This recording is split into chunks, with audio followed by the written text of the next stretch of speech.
Good evening. Thank you all for joining us. I'm going to hold on just a few more minutes as our attendees join the webinar tonight.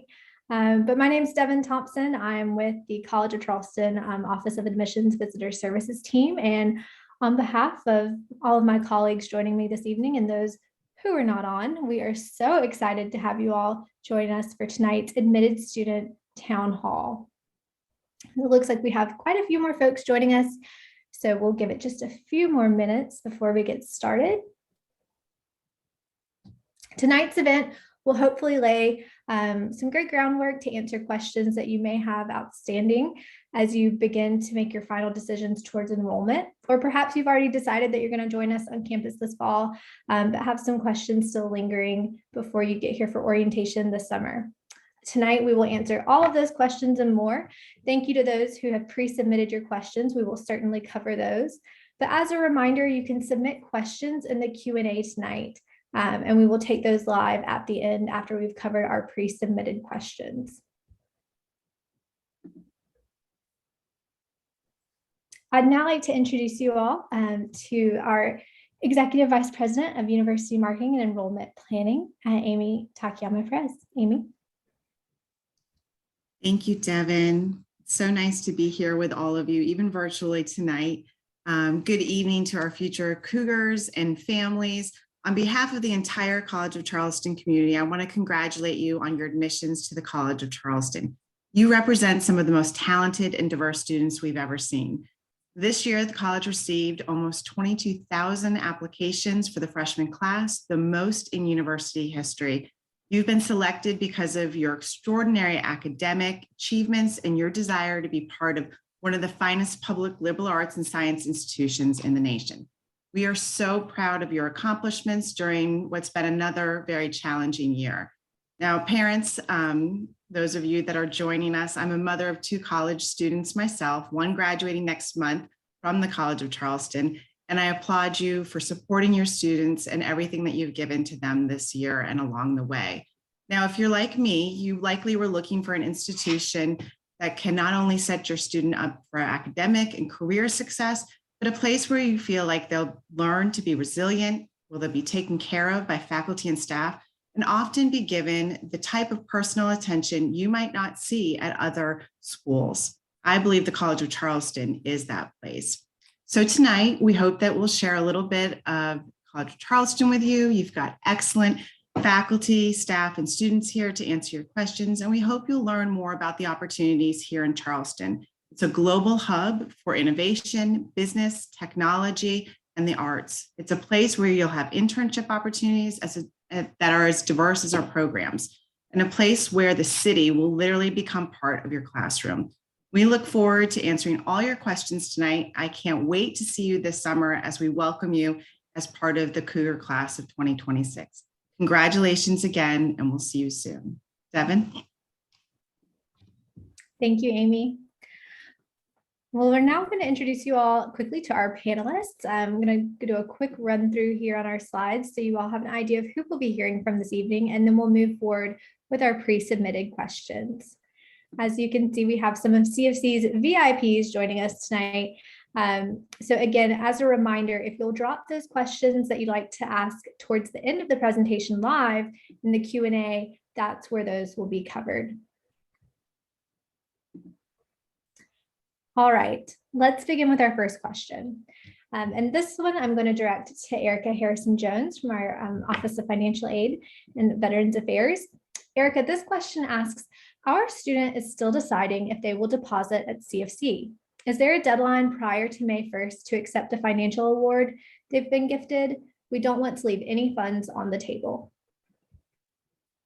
Thank you, Devin. And I want to just take a moment to echo Amy's sentiments and send my congratulations to each one of you on your acceptance to the College of Charleston's class of 2026. The good news with this question is there is not a deadline prior to May 1st. Students have until that date to make a decision about whether they will be attending the College of Charleston. So any financial aid that has been offered to the student at this point will stay in an offered status at least until May 1st. It is, though, my recommendation that as soon as you have made your decision, that you follow the instructions that we have listed in the award letter that was sent to the student to go in and accept any aid that they plan to accept. Great advice, Erica. Thank you. All right, this next question asks, and I think I'm going to direct it to Ryan Thompson. And Ryan, if you could just introduce yourself before you answer. But this question asks, what is the culture like amongst the student body on campus at the College of Charleston? Yeah, thank you for the question, Devin. My name is Ryan Thompson. I am a senior here in our honors college. I'm a political science major and I serve as student body president here on campus. I'm actually going into my last week in office, so I'm excited to get to share that with all of you and hopefully to see y'all on campus in the future. It's also cute seeing that photo because there's some of my freshmen in SGA in the picture. So that kind of just shows you about the culture on our campus. We are such a welcoming environment for students of all backgrounds, all beliefs, and just everyone on campus is kind of unified behind that pride we have about being a CofC Cougar. So I would definitely say being a student here, you definitely don't feel like a number.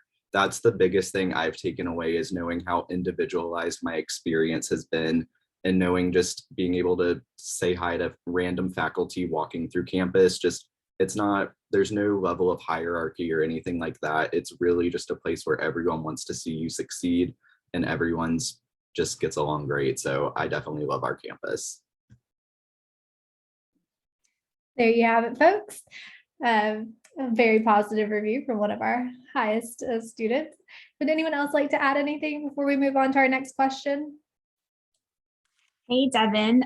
Hey, everyone. This is Alicia Cadill. I'm the Executive Vice President for Student Affairs at the college and have the privilege of working with students like Ryan and hopefully all of you when you join the campus community. And I really think you will find the college to be a magical place that's shaped by the students that come in each year. There are great opportunities. I call us this the perfect size institution for there to be lots of opportunities ready for you to connect, but then lots of channels for you to create something that works for you or an interest that you might want to explore. You can create your own organization or gathering or conversation around that, and we can help you find other students who share that information. So I just encourage you to think about what mark you'd like to leave on campus, because when you come and when each new group of student comes, it allows us to change and adapt to what your needs are to make the campus the place that works and is a great fit for you as you connect with other students. Absolutely. Thank you, Dr. Cadill. Thank you, Ryan. All right, our next question, we are going to pass on to Megan Rowe, the Director of Campus Housing. And it asks, I'm an incoming freshman for fall 2022, and I'll be living on campus. What will the college be doing over the summer to prepare, update, and improve residence halls for incoming freshmen? Megan? Hi, everyone. Thank you so much for that question. My name is Megan Rowe, I'm the Director of Campus Housing, and I'm so excited to be joining all of you this evening and certainly to see you on campus so very soon. We do a lot over the summer to prepare our residence halls, and that actually starts with move out. So we do a lot at move out to start to look at what the halls need, if there's any updates specific to a room or anything that's broken. And then our facility staff goes in, does a whole bunch of work, and is obviously followed right behind by our custodial staff. We are doing some exciting renovations over the summer to several of our buildings. So we'll be sharing more of that a little bit closer to the time that you're going to be signing up for your housing, which will happen in June. And so I definitely encourage folks, keep an eye on your email. And for those of you who may not have signed up for or applied for housing yet, make sure that you do that by the May 1st at 11:59 p.m. deadline. Definitely mark your calendars for that. Set alarms. You don't want to miss that deadline for this year. Thank you, Megan. All right, our next question is going to be for Stephanie Otwater, the Director of Orientation. And this question asks, how do students connect with a faculty advisor to ensure they are registering for the correct classes for their major? Stephanie? Good evening, everyone. We're so excited to have you here with us tonight, and great first question for me. So when students come to the College of Charleston, they all come in as listed as undeclared. So you have the chance to look at all the majors we have and start to figure out what is the right one for you. Once you do declare, which you do through your My Portal, it's called My Charleston right now, transitioning to My Portal. So if you hear people use both words, bear with us as we go through that transition this summer. So you will go into your My Portal and you will go ahead and declare your major when you're ready. If you are ready now, if you are accepted and paid your enrollment deposit and you're ready to go, you can go in and declare that before you come to orientation. If you're still not sure, you have you get 60 credit hours to be able to declare that. And once you declare, then you will have a faculty advisor in that major, and you will meet with them each semester before you register. Pay attention to your email. They're going to tell you, make that appointment so you don't miss out during your registration time. And they will help you craft what your schedule will look like. Now, one of the great things here is if you are thinking about studying abroad and doing internships and minors and double majoring, all the options that are here, you might have multiple advisors that you're working with. Or maybe you're thinking about later on something in the health sciences, going into med school, vet school, optometry school, all those. So you could have multiple advisors and they'll all be working together to help you craft what will be your plan to graduate here in 4 years. Ryan, I think you had some things that you were going to maybe talk about too. Yeah, I mean, Stephanie, you really hit on all of it there, but I was just going to say anecdotally, as someone who's done the process, I've had the same advisor since freshman year, and they've been able to really watch me grow and help tailor what courses I'm taking or what extracurriculars or internships I'm looking at. So I really want to just emphasize the really amazing advising we have and that one-on-one relationship you get to build with that faculty member. And also, as someone who has changed majors 2 or 3 different times and minors 4 or more different times, they are totally flexible and will work with you in as many little iterations that you have to take to get what works best for you. They'll make sure that you end up with the best schedule for you. So I highly recommend our advisors, and I'm very thankful that I had them going through it, because although I knew I wanted to study political science as soon as I got here, I definitely tried to add a lot of different combinations that didn't necessarily work out. And I'm thankful my advisor helped me before it would have been like too brutal right now in my senior year. Thank you both for sharing those insights. I know it can seem a little tricky for incoming students to think about how they'll register for classes. And so I know this has been a helpful question to cover. All right, Stephanie, this next question is for you as well. Can you please detail the educational support systems that are in place and available to our students here at College of Charleston? Sure. Well, there's a number of different resources available. One of them, and Ryan just talked about it, is our faculty. They are amazing in working. They have office hours. They love to have students come see them. If you've got class during their office hours, make an appointment, use your faculty as a resource. If you are trying to have a question about something in a class or not understanding something that was taught that day. Second wonderful resource we have is the Center for Student Learning, affectionately known as the CSL. We use a lot of initials around here, so make sure if we say something you're not sure what it's all about, please make sure to ask. So the Center for Student Learning is located in the Addlestone Library, and they offer many different academic support services. Everything from a group setting for tutoring, like our math lab, writing lab, communications lab, science lab, accounting lab. I've forgotten one in there, but a lot of resources for you, as well as being able to do success coaching and having one-on-one coaching appointments. What we find with a lot of students is, the material, it's just, wait, that test was written in a way I've never seen before. I haven't done an essay test like this before. And so they're one-on-one coaching there with the staff and the peers that are trained there to help you with that. And then they also do have, if they don't have a lab for you in a number of subjects, they can also work to find you a one-on-one tutor.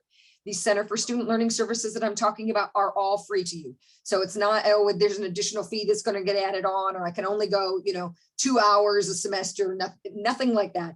And they do things virtually as well as in person. And so when you come to orientation this summer, you'll get to meet that staff and you can get to hear more about all the resources that they have. If you are a student who has needs some learning accommodations and needs some support like that, our Center for Disability Services and the SNAP office can help you with that. So if that is something that you're going to need some help with while you're a student here, please make sure to utilize those services. Now, we really suggest you reach out to those folks early, like now. They have information on their website about how you can complete that application. And so you kind of know what all services and accommodations are going to be available to you before you come to orientation. So many different support services. A lot of students have put together, peer learning groups or make those study groups together. We've got great spaces in the Addlestone Library for students to study together as a group and make those study groups and make that all happen. So there are so many different services here. If you're needing help anytime during your college career, and this isn't just for freshmen. I know I do orientation, but these services are available for you all your years. And we have the data that shows going to the Center for Student Learning improves your GPA. So you definitely want to utilize those services all the years that you're a student at CofC. Great advice, Stephanie. Does anyone else have anything they would like to add before we move on to our next question? All right. Well, Stephanie, this one is for you as well. Does the College of Charleston offer a freshman seminar style course for new students? And if so, what does this course entail? We actually do offer a freshman seminar course here at the College of Charleston. Ours is a very unique one, though, and I think really makes another part of makes the College of Charleston so special. Ours are subject-based. So you might have had students go to other schools, or you've got friends that go to other schools, and those courses are sort of, the one-on-ones of learning how to be a college student. And we do have that as part of our FYE course, but that is tied to a subject. And so you may be taking a course about the science of food, or about the coastal resources, or about 18th century photography. I mean, the topics are just endless. It's really amazing to see all the different topics that are covered.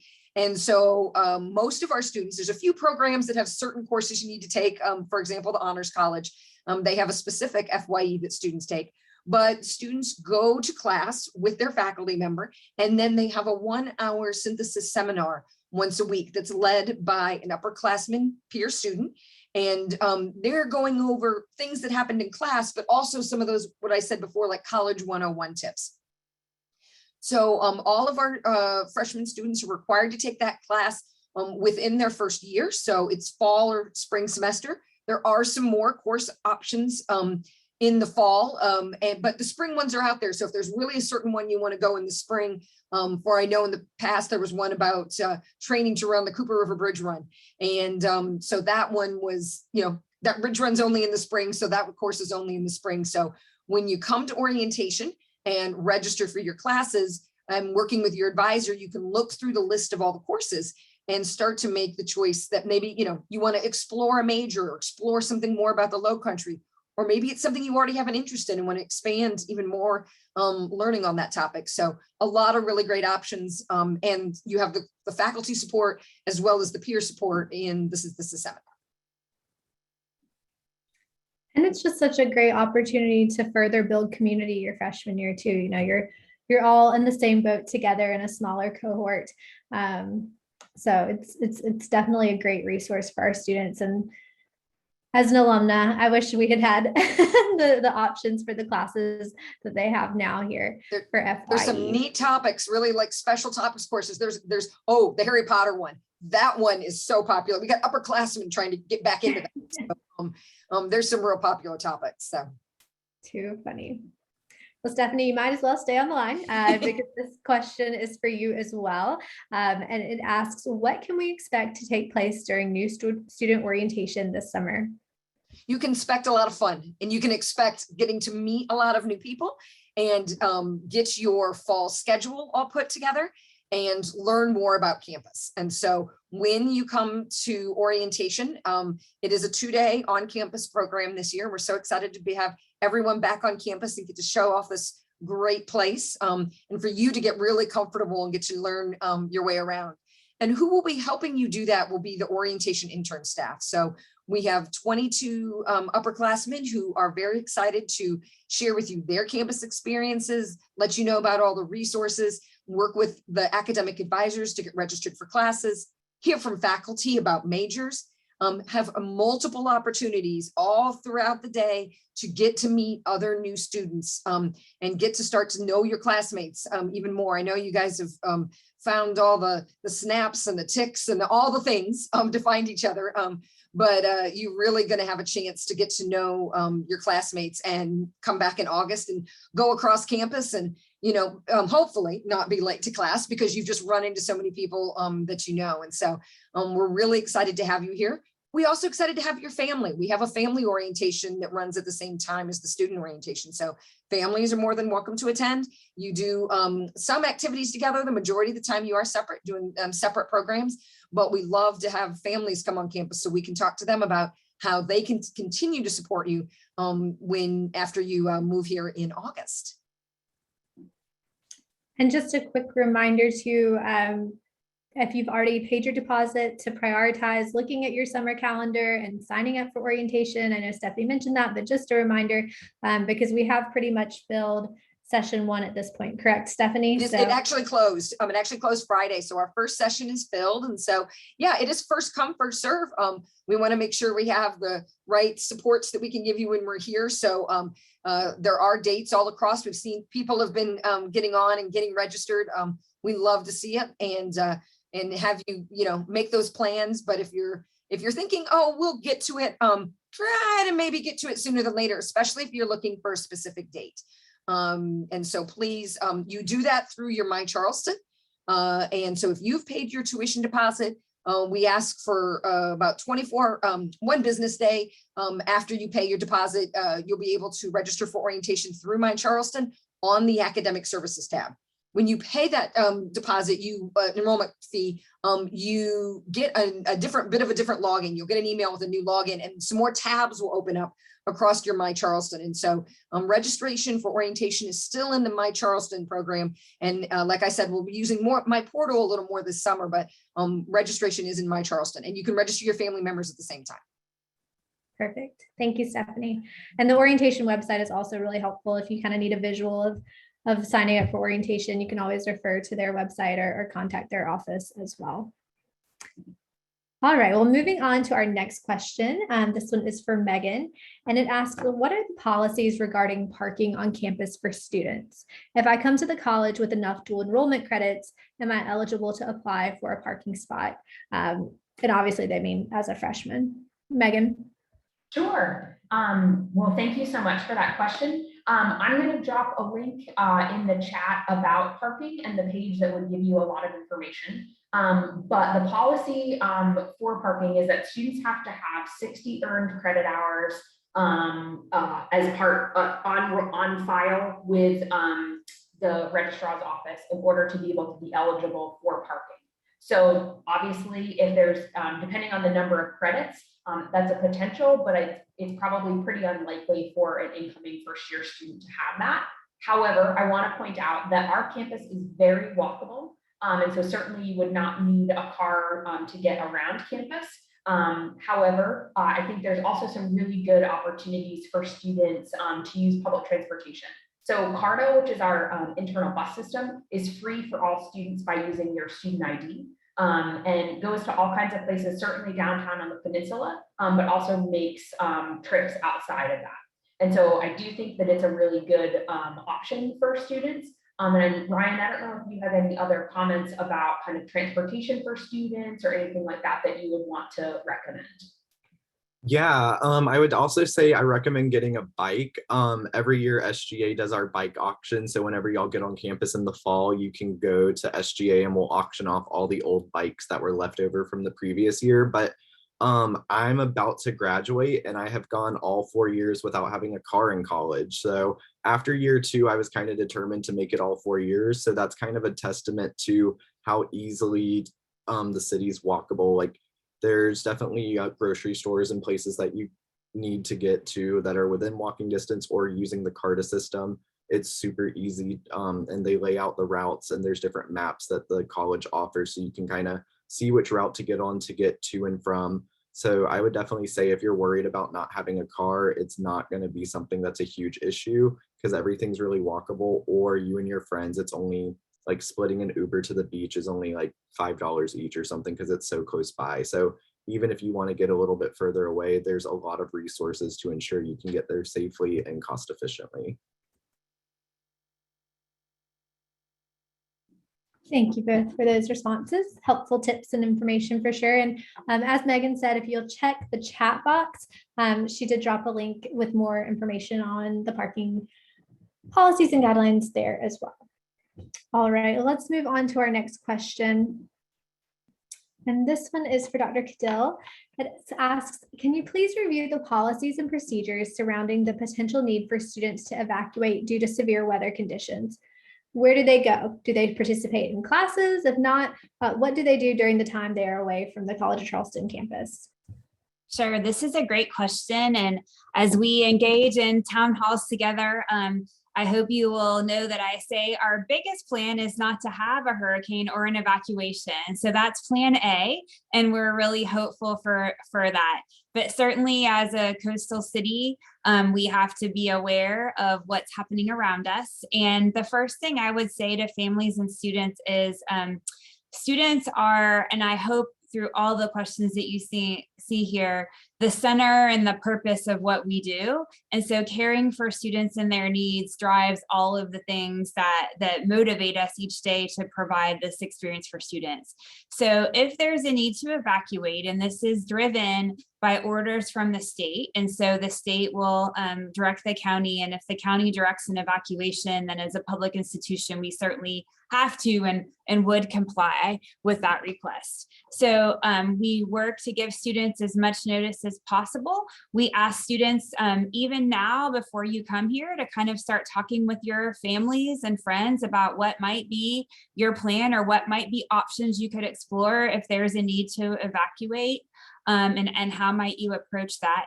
And many of our students make those plans and have opportunities to go with friends or family or others to a safe location away from Charleston.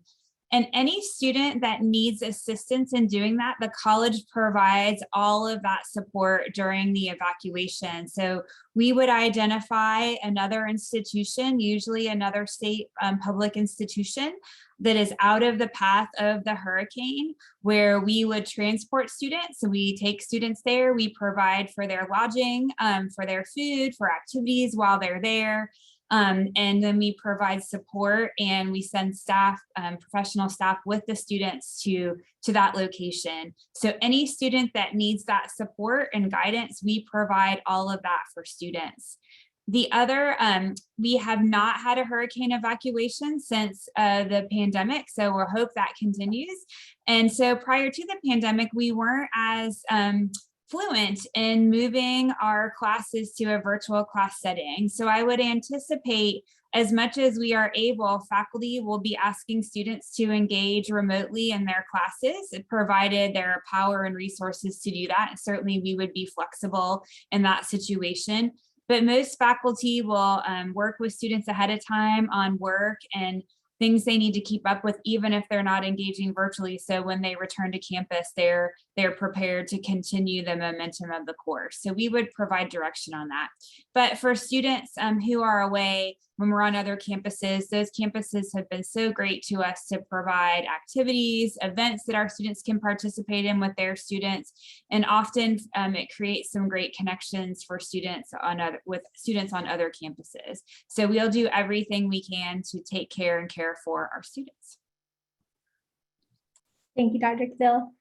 It's definitely one of those necessary evils we have to plan for, but you are right. We've been so fortunate to not have any, knock on wood, major storms in the past couple of years.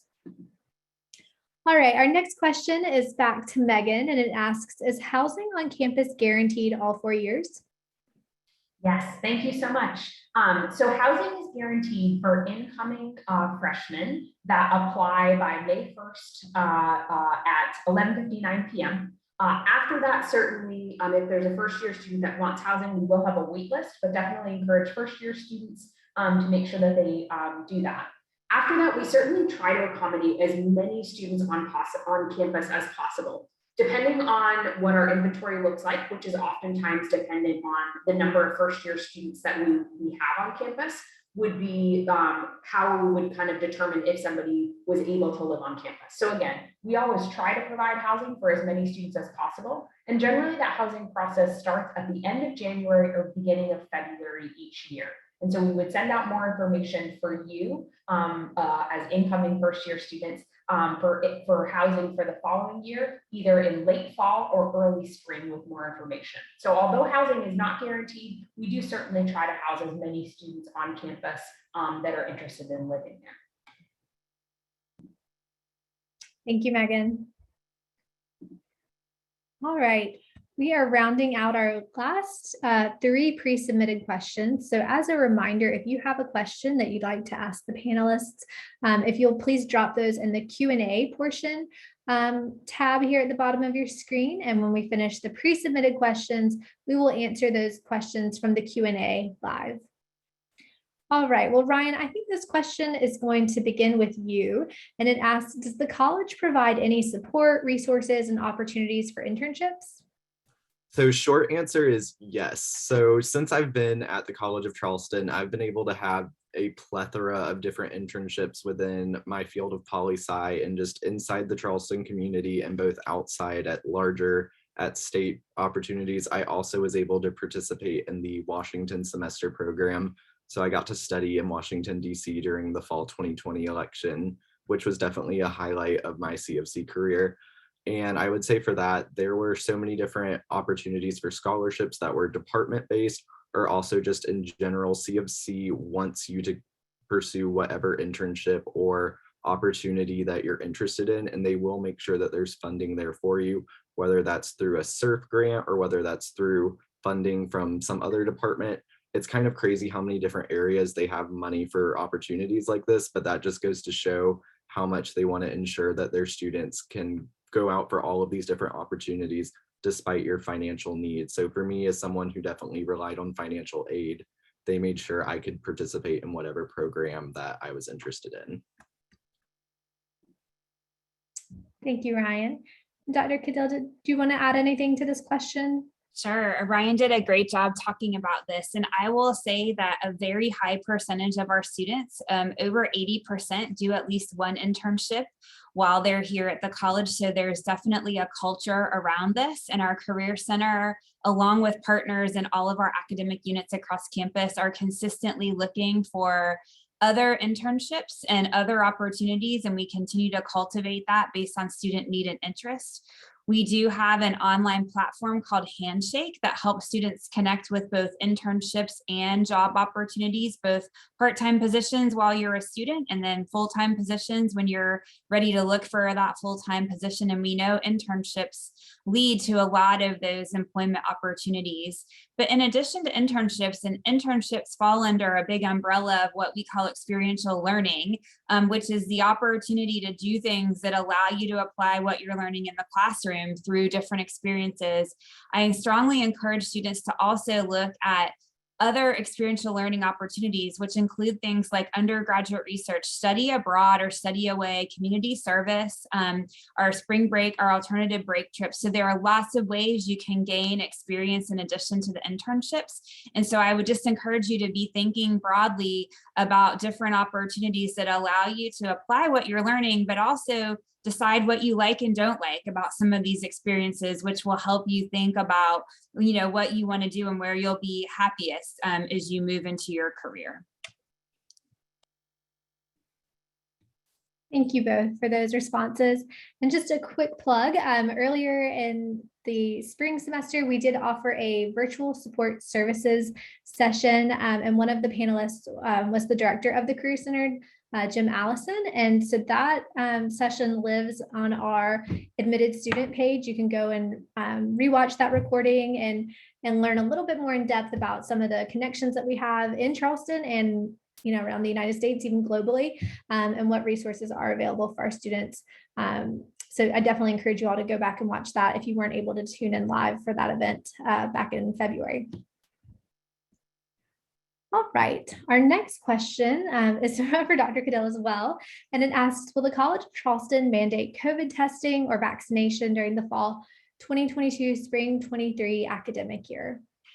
It's a great question and certainly really relevant to what we're doing. We do follow some direction from the state of South Carolina as a public institution.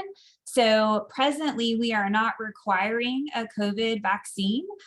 Students who, for this past year, we do require and likely will require for fall, and we'll still look at guidance from CDC and our Department of Health, proof of either vaccine or a negative COVID test before the fall semester begins. So there is a requirement around COVID. It will be likely vaccination or a COVID test.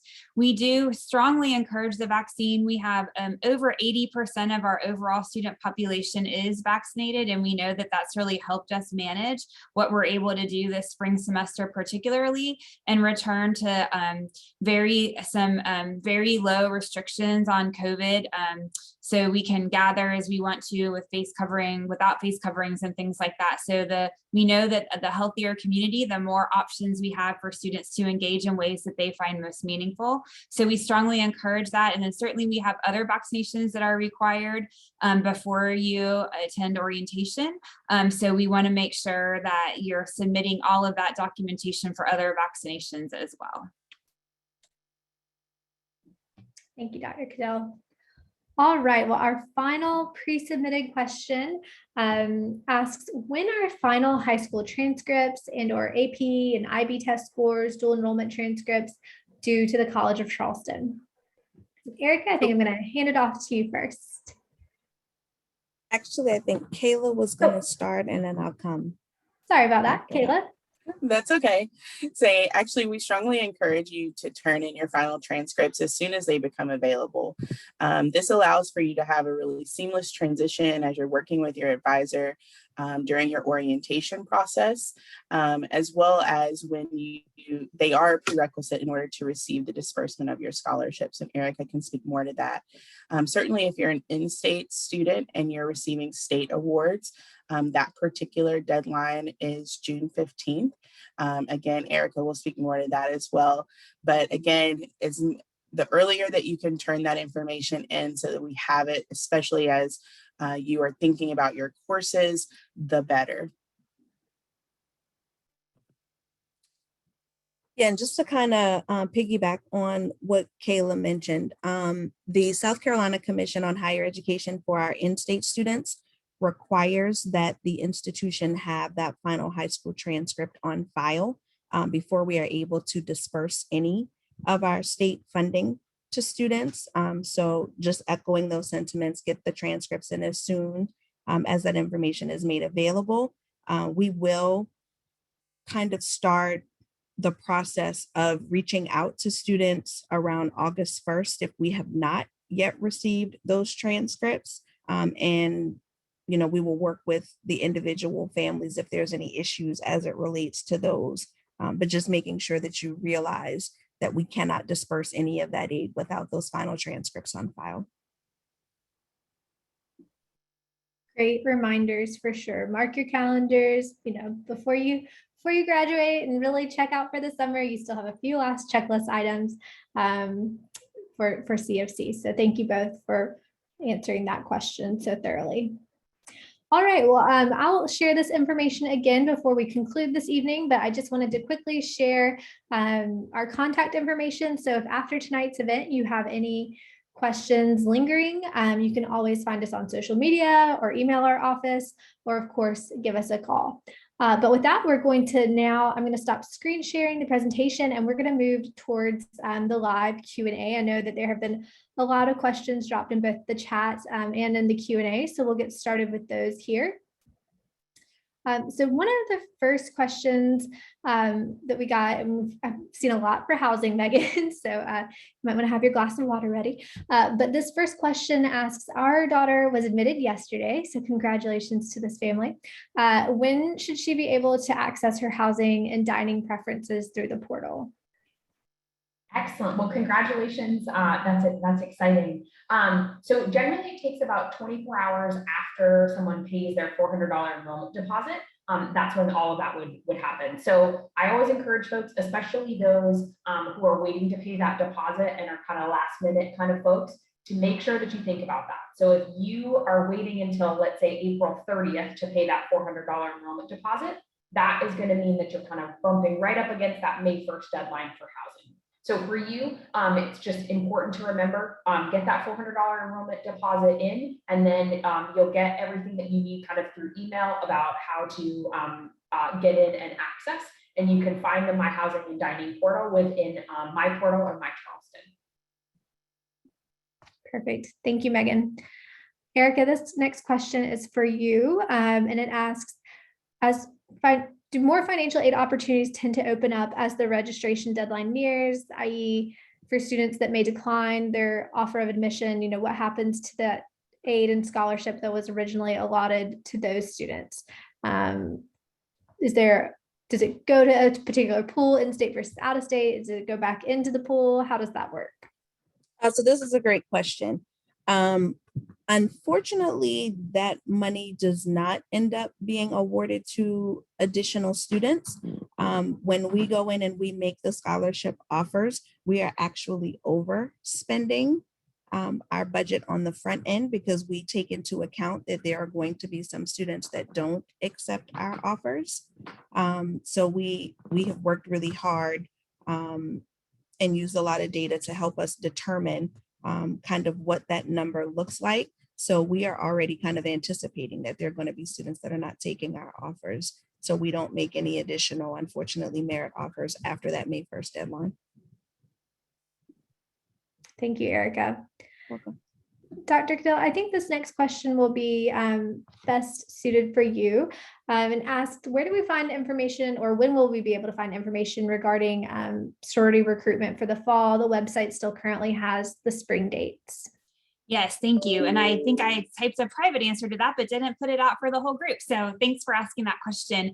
We will get that website updated really quickly, but a sorority recruitment, Panhellenic sorority recruitment will actually begin on the evening before classes begin in the fall semester. So students will move in on the weekend before classes begin, and then sorority recruitment begins that Monday evening and extends in the evenings through that weekend through the next weekend. So it begins after, right, as classes are beginning. And then IFC recruitment and NPHC intake processes would all take place early in the fall semester as well, after classes have started. So everything happens right as classes are beginning in the fall semester. Thank you. This is a two-parter, so I will start with Erica first. When will transfer students receive their financial aid package? So if the student's file is already completed, they should have already received an offer of financial aid. If we have received your FAFSA and you haven't, I'll ask that you send an email to financialaid@cofc.edu so that we can take a look to see why that offer of financial aid is not available in the system for you. Thank you, Erica. And the second part of the question is, how and when is it determined which credits will transfer to the College of Charleston?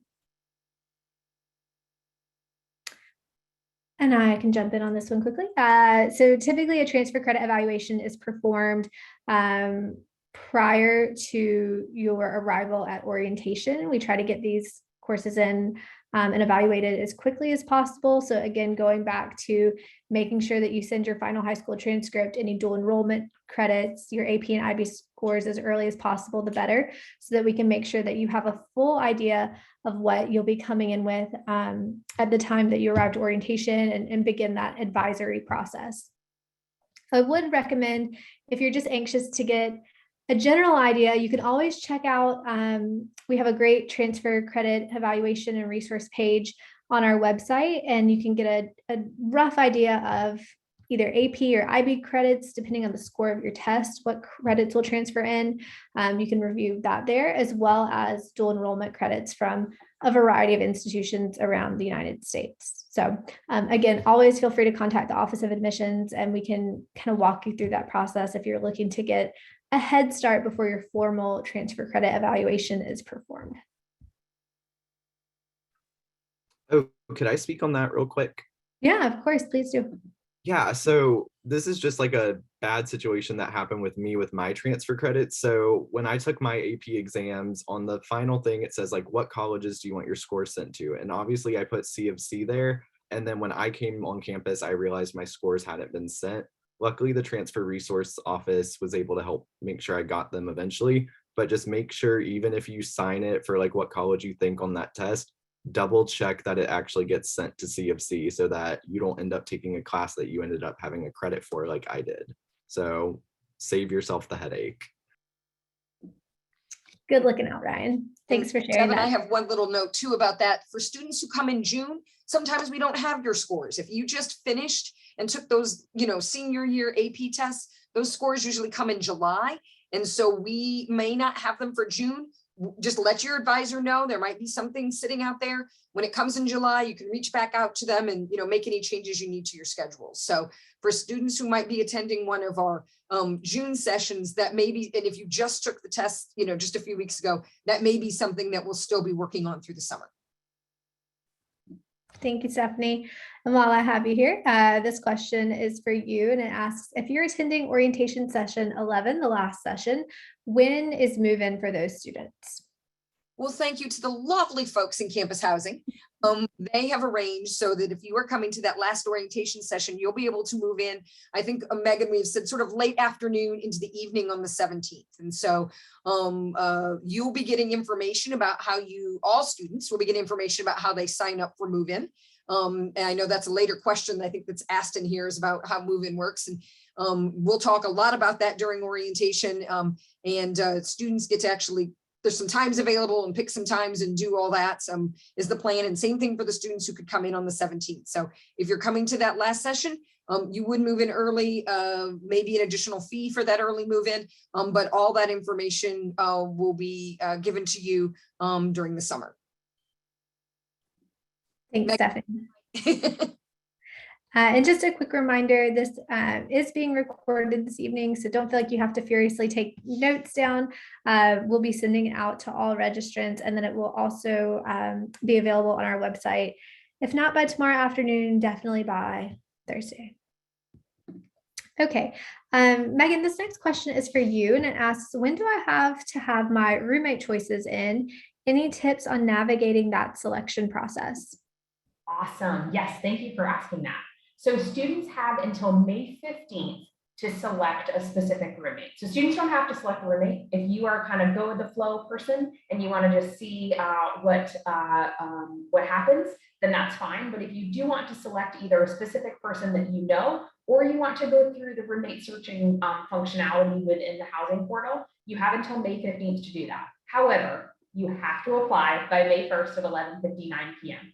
So please make sure that you do that. And then it's within the roommate section. There's also a really great, especially if you like to hear me talk, webinar that we did just a couple weeks ago that goes over with students how to navigate our roommate selection page. And so there is a YouTube link for that on our website. I'll go ahead and drop in the chat the Apply for Housing page for first year students. Really, you will be able to see that specific video and learn a little bit more about that process. It also is sitting on our My Housing and Dining portal on the roommate selection page. So May 15th, check that out. And certainly if you have any questions about that, please reach out to our office.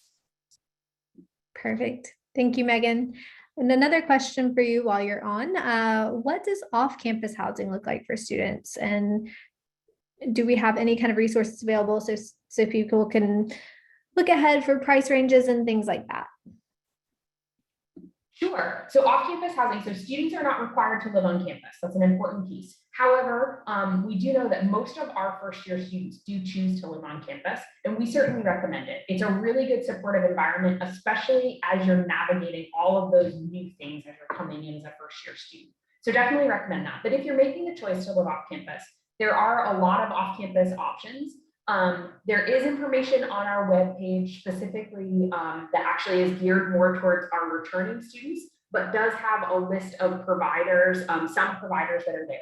Those providers are not endorsed by the college, but simply put out as a resource for students. And so there is that on our website. If you look up under the returning section, you'll be able to see that specifically. It's hard to say in terms of prices. It's all very different because if you're looking at an apartment, whether it be on the peninsula or off the peninsula, if you're looking for a historic home, those things. So it varies from what I've heard from students. Monthly rent can be anywhere between $600 to upwards of $1,800 to $2,000 a month, depending on where you are. So it can be varied depending on where you are. And so certainly check out the list of providers that we have. And if there are other questions, you can certainly call our office. We can certainly try to assist as much as possible. Thank you, Megan. Erica, this next question is for you, and it asks, is it too late to sign up for a work program or a federal work study option? And what kind of job opportunities are there within that program? This is a great question. We have not started the process of federal work study assignments yet, or those awards. We generally don't go through that process until the summer, after we kind of know that the students have already matriculated to the college. And the reason for this is because our federal work study awards at the College of Charleston do not defray the cost of tuition. It is a paycheck that students actually receive for hours that they work. And we work directly with the Career Center. And those opportunities are listed there for all of the opportunities that are available on campus for the next academic year. And Erica, if you don't mind me adding in Alicia Cahill and Student Affairs again, we certainly have a number of work study opportunities, but we also have a lot of other student employment opportunities that don't require a work study denotation. So certainly for any student interested in working on campus, I would encourage you to explore those job listings through the Career Center. And at any given time, we employ between 12 and 1,500 students on campus in different types of opportunities. So lots of opportunities, even if work study is not a resource that you have. And I would just add to all of that, it's such a great way if you need employment, but to also have that balance of student first, because your employers are here for you ultimately. So I know the Office of Admissions is a big employer of students. So be on the lookout for our postings this fall if you're looking for an on-campus job.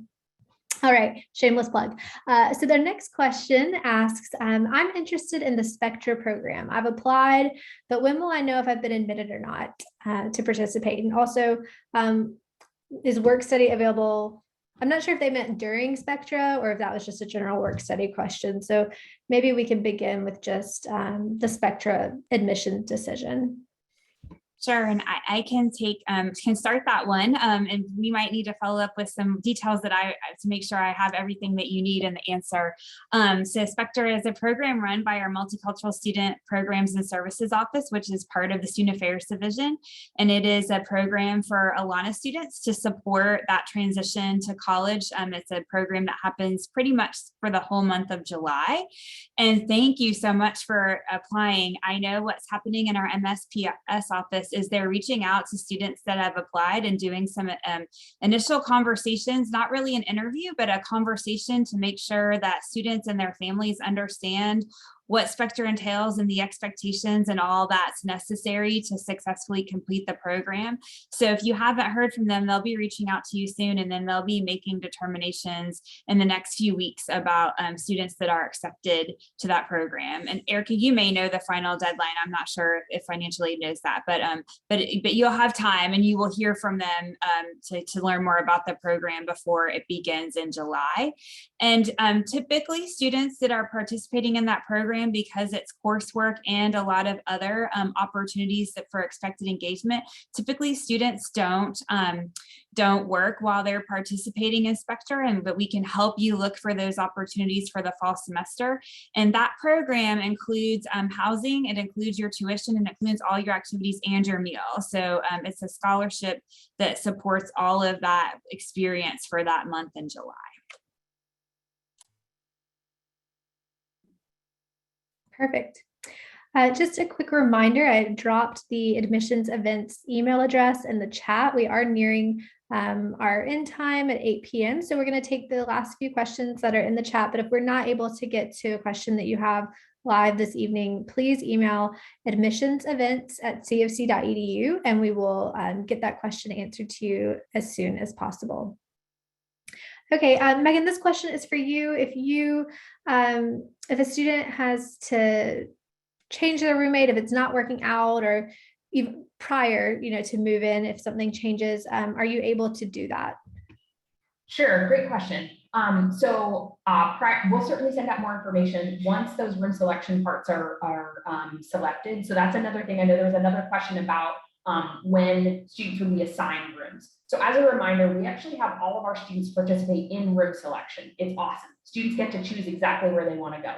So we will not be assigning anyone a room, you will be selecting one. And so if for any reason, after move-in occurs, we have a 2-week kind of freeze where no student is allowed to move. After that point, we do have an opportunity where students would be able to let us know that they're interested in moving. However, what I would suggest for anyone is, number one, make sure, even if it's you're living with a student that you know already, that you're having conversations before you move in about things that are okay for you and not okay for you. Talking about those things. We have a really great resource that the Department of Residence Life put together about what conversations to have with roommates before moving in, as well as those to have as you actually are moving in with one another, to make sure that that everyone's expectations are clear.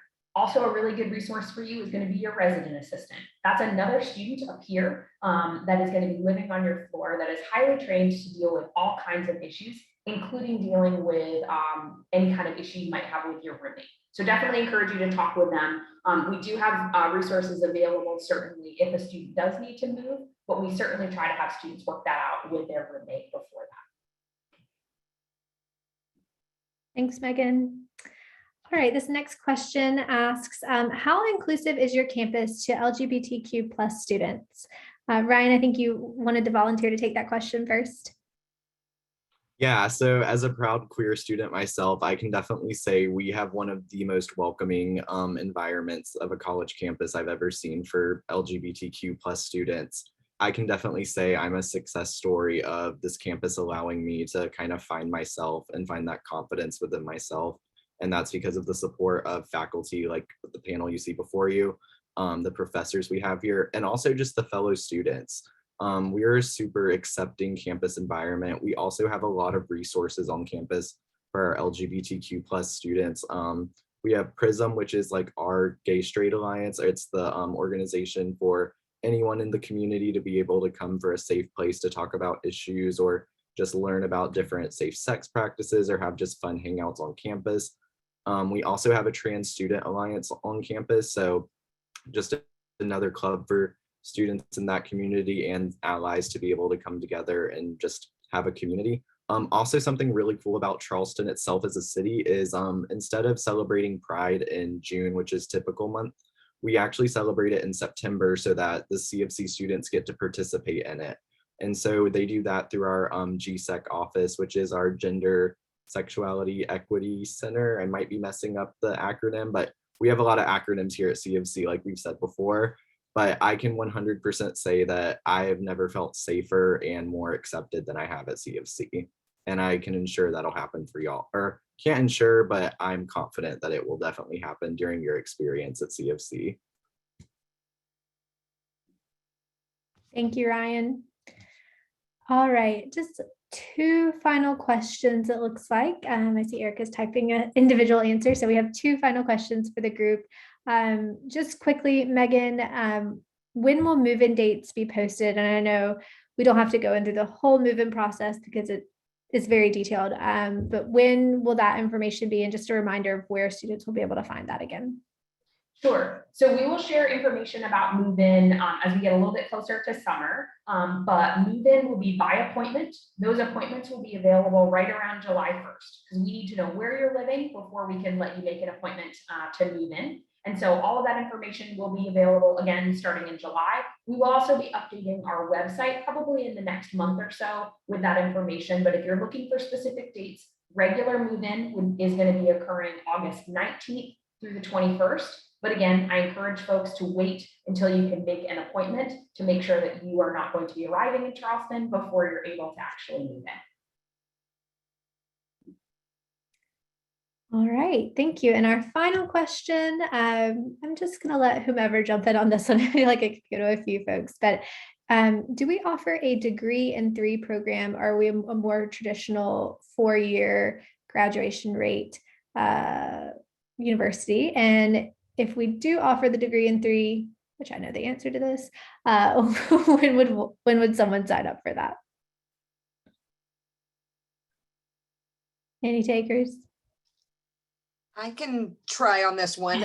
I think that we don't have a formal degree in 3 program, but I think it's something that students working with their advisor can make that happen. I've seen that.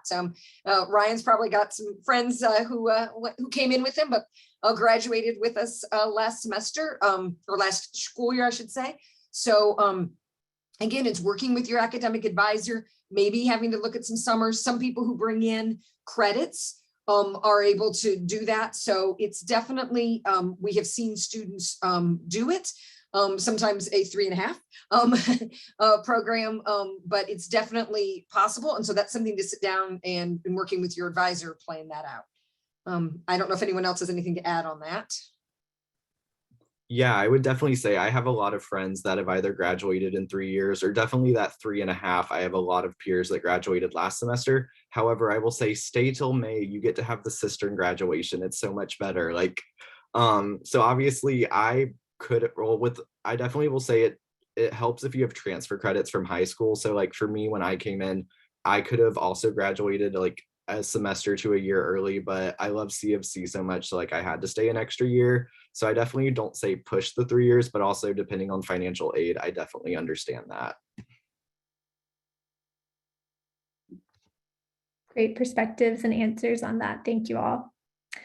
All right, well, that is going to conclude our town hall for the evening. I am so appreciative of our fabulous panelists who joined us tonight, and hopefully they all provided all the answers that you all were looking for to your questions. But again, we know that there are always many, many more. So please do not hesitate to reach out to us. Again, in the chat, you'll find admissions events at cofc.edu. You can email us there, and we'll make sure that those questions get triaged to the right panelists or offices to get those details back to you as soon as possible. You can always give us a call or find us on social media.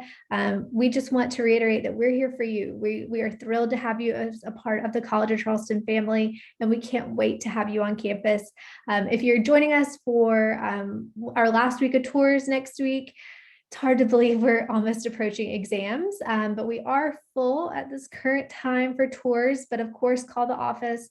There are always last minute cancellations and things, and we definitely want to work with you all to get you in for a visit if you haven't had the chance to do so already. So with that, I will give you all your evening back, and we can't wait to see you on campus this summer. Take care.